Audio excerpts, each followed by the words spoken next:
حضرت عمر رضی اللہ تعالیٰ عنہ روایت کرتے ہیں کہ زید بن سعانہ نامی ایک یہودی تھا جس کو حضور نے قرض دینا تھا۔ آقا کریم علیہ الصلوۃ والسلام دو جہاں کے مالک ہیں، لیکن حضور کا فقر اختیاری تھا۔ آقا کریم علیہ السلام کے گھر میں بسا اوقات کتنے دن چولہا نہیں جلا کرتا تھا۔ حضور ادھار لے کر کے لوگوں کی مصیبتوں کو بھی دور کرتے اور گھر کا چولہا بھی بعض اوقات ادھار لے کے گرم کرنا پڑتا۔ اعلیٰ حضرت فرماتے ہیں مال کے کونین ہیں گو پاس کچھ رکھتے نہیں، دو جہاں کی نعمتیں ہیں ان کے خالی ہاتھ میں۔ تو کہتے ہیں کہ ایک دن حضور علیہ السلام کی خدمت میں ایک شخص حاضر ہوا جس کا نام زید بن سعانہ ہے اور یہودی ہے، اور اس نے حضور علیہ السلام سے قرض کا تقاضا کیا، لیکن تقاضا اتنے سخت انداز سے کیا کہ اس نے حضور علیہ السلام کی قمیص کو پکڑ کے کھینچا بھی۔ تو حضرت عمر رضی اللہ تعالیٰ عنہ نے جب دیکھا تو بڑے گھور کے اس کی جانب دیکھا اور اس کو پیچھے ہٹاتے ہوئے کہا کہ تجھے شرم نہیں آ رہی کہ اللہ کے رسول کے ساتھ کیسے سلوک کر رہا ہے اور میں تیرے سامنے موجود ہوں؟ تو حضرت نبی رحمت صلی اللہ علیہ وسلم نے حضرت عمر کو کہا، عمر مجھے تجھ سے اس بات کی توقع نہیں تھی۔ ذرا غور کیجئے حضور علیہ السلام کی اس سیرت کے انداز کو۔ ایک شخص آ رہا ہے اور حضور سے سختی کر رہا ہے، ابھی حضور کو قرض لٹانے کی جو تاریخ ہے اس میں بھی 4 دن باقی رہتے ہیں اور وہ ناجائز سختی کر رہا ہے۔ حضرت عمر رضی اللہ تعالیٰ عنہ نے جب اس کو گھورا اور سختی کی تو حضور علیہ السلام نے فرمایا، عمر مجھے تیرے سے اس بات کی توقع نہیں تھی، تمہارا کام تو یہ تھا کہ مجھے حسن ادا کی تلقین کرتے کہ اچھے انداز سے قرض واپس کرو، اور اس کو جو ہے وہ نرمی کی تلقین کرتے، اور پھر آقا کریم علیہ السلام نے فرمایا اس کا قرض ادا کر دو، اور اے عمر جو تم نے اس کو گھورا ہے اس کے بدلے میں 20 وسق زیادہ کھجوریں بھی تم اس کو دو گے۔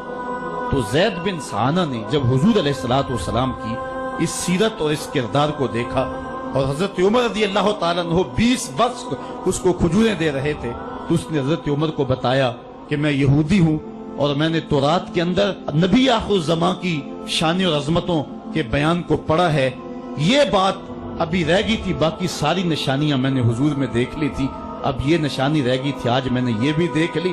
اور پھر وہ حضور کی خدمت میں حاضر ہو کر اسلام کے دائرے میں داخل ہو کر حضور کا عبدی غلام بن جاتا ہے۔ تو یہ انداز حضور علیہ السلام کی سیرت کا زمانے کو حضور علیہ السلام کے قریب کرتا ہے۔ میرا رب خود کہتا ہے لو کنت فظا غلیظ القلب لانفضوا من حولک، اے محبوب اگر تو ترش مزاج اور تنگ دل ہوتا تو اتنے لوگ تیرے گرد کبھی بھی جمع نہ ہو پاتے۔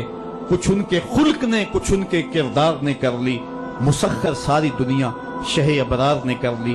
حضور علیہ السلام کے پیار نے زمانے کو اس قدر قریب کر دیا کہ وہ حضور علیہ السلام پہ جانے قربان کرنے کے لیے ہمہ وقت مستعد اور فعال رہتے تھے۔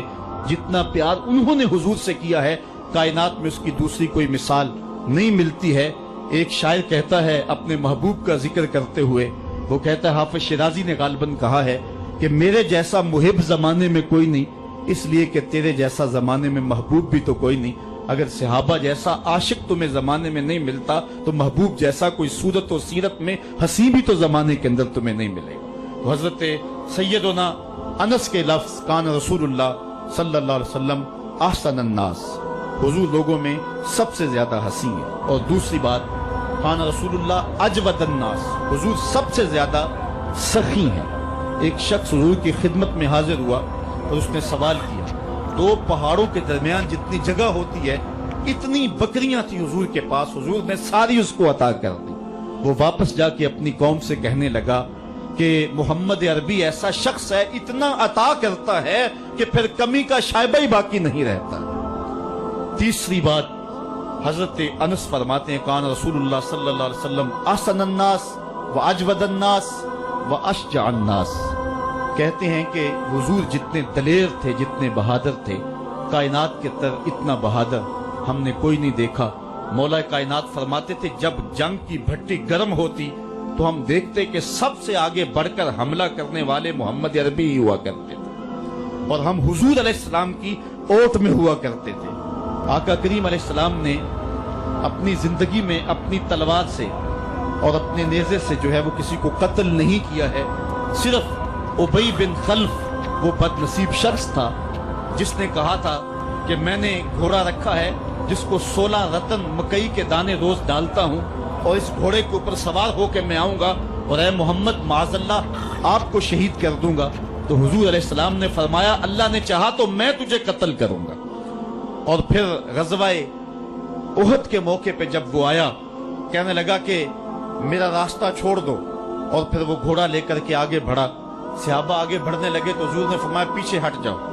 हजरत हारिस बिन सम्मा से हुजूर ने छोटा सा नेजा लिया और आगे बढ़ के अल्लाह के महबूब अलैहिस्सलाम ने उसके गले के करीब उसका हल्का सा कचोका दिया और छोटा सा जख्म उसकी गर्दन पे लगा तो वो भागता था और चीखता था और कहता था कि कातलनी मोहम्मद, मोहम्मद ने मुझे कत्ल कर दिया है। लश्कर वालों ने कहा उबई बिन खलफ अजीब बात है, एक छोटा सा जख्म है और तू इतना शोर डाल रहा है। उसने कहा तुम नहीं जानते हो कि मुझे कितनी इसकी तकलीफ हो रही है। अगर मेरी इस तकलीफ को पूरे लश्कर में बांट दिया जाए तो सारा लश्कर मर जाए। जो तकलीफ मुझे मोहम्मद की इस ज़रब से पहुंची है। उसने कहा मुझे मोहम्मद ने कहा था कि तुझे मैं कत्ल करूंगा, उसने तो फिर मुझे नेजा मारा है। मुझे यकीन है कि अगर वो मेरी जानब गुस्से से थूक भी देता मैं फिर भी ना बच सकता। तो ये हुजूर अलैहिस्सलातु वस्सलाम की जो है वो दलेरी और बहादुरी के किस्से हैं कि आका करीम अलैहिस्सलाम की ज़रब को कौन बर्दाश्त करे। एक मामूली खराश बर्दाश्त न कर सका और नारे जहन्नम में जहन्नम का वो कुत्ता जा पहुंचा। तो आका करीम अलैहिस्सलातु वस्सलाम की सीरत के इस उन्वान को हजरत अनस ने कितने खूबसूरत अंदाज में बयान किया। कान रसूलुल्लाह सल्लल्लाहु अलैहि वसल्लम अहसनन नास व अजवदन नास व अशजअन नास। लोगों में सबसे दलेर भी हुजूर, सबसे सखी भी हुजूर और सबसे सूरत और सीरत में हसी भी हुजूर। हजरत नबी रहमत सल्लल्लाहु अलैहि वसल्लम गज़वा हुनैन के मौके पे आप देखें सफेद खच्चर के ऊपर सवार हैं और एक पहाड़ी दरे में काफिर घात लगाए बैठे थे। जब अचानक उन्होंने तीर अंदाजी की तो लश्कर इस्लाम में भगदड़ मच गई। उस वक्त हुजूर थे जो खच्चर को आगे बढ़ा रहे थे। हजरत अब्बास रज़ी अल्लाह ताला अन्हु रिकाब थामे थे और आका करीम कह रहे थे अनन नबी ला कज़िब अना इब्नु अब्दुल मुत्तलिब, मैं नबी हूं इसमें कोई झूठ नहीं, मैं अब्दुल मुत्तलब का बेटा हूं। तो हुजूर अलैहिस्सलाम का ये अंदाज के जब मैदान के अंदर भगदड़ मची है तो सबसे आगे बढ़ करके कुफार पर हमला करने वाले सफेद खच्चर के ऊपर मुस्तफा हैं। उलमा ने हुजूर की बहादुरी के इस किस्से को बयान करते हुए फरमाया जंगों में खच्चर का सफेद होना, एक तो खच्चर का होना बहादुरी पे दलील है इसलिए कि घोड़े रखे जाते हैं कि भागना आसान हो, और दूसरा मटियाले रंग के जो है वो जानवरों की सवारी की जाती है। ये फौज की वर्दी का रंग मटियाला, इसकी हिकमत भी ये है। लेकिन आका करीम अलैहिस्सलातु वस्सलाम सफेद खच्चर पे जो है वो सवार थे। हुजूर इतने शजा थे, इतने बहादुर थे, मैदान में भागने के लिए नहीं आते थे बल्कि हुजूर कुफर के छक्के छुड़ाने के लिए मैदान में दाखिल हुआ करते थे। आका करीम अलैहिस्सलातु वस्सलाम की सीरत का वो कौन सा पहलू है और वो कौन सा रंग है जिसने मुआशरे को रोशनी और मुआशरे को उजाला नहीं दिया।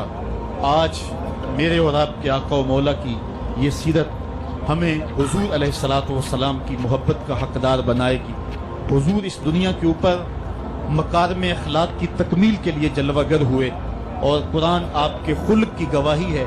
इसलिए हुजूर की सीरत को अपनाने का तकाजा यकीनन आज की इस बाबरकत महफिल में आज का ये इज्तिमा हमसे कर रहा है। हम अपनी जिंदगी को और तर्ज हयात को हुजूर की सीरत के सांचे में ढाल करके जिंदगी की एक एक सांस और एक एक लम्हा हुजूर के नाम पे गुजार देंगे। और आका करीम अलैहिस्सलातु वस्सलाम ने जिस अंदाज से अपना खूबसूरत ज़माना और हयात ज़ाहरी का वक्त गुजारा और हमारे लिए रोशनी छोड़ी, वो क़यामत तक आने वाली नस्लों के लिए एक उजाला है। उम्मत मुस्लिमा भांज नहीं है कि उसको इबादत का तरीका किसी और जगह से लेना पड़े और हुस्न अखलाक किसी और जगह से लेना पड़े, उसको कवानीन किसी और जगह से लेने पड़े और उनको जो है वो अपनी आइली जिंदगी का निज़ाम किसी और जगह से लेना पड़े। हमारी जिंदगी के सारे नमूने मुस्तफ़ा करीम की ज़ात में मौजूद हैं। मेरे रब ने कहा लक़द काना लकुम फ़ी रसूलिल्लाहि उस्वतुन हसना, हुजूर की जिंदगी तुम्हारे लिए बेहतरीन नमूना है। अल्लाह हुजूर की जिंदगी का नूर हमारे मन में उतार दे, हमारे बातन को हरारत और नूर और उजलापन नसीब करे। कारे माँ आखिर शुदो आखिर जे माँ कारे नशुद, मुश्ते खाके माँ गुबारे ऊंचा यार नशुद व आखिर दावाना अनिल हम्दुलिल्लाहि रब्बिल आलमीन।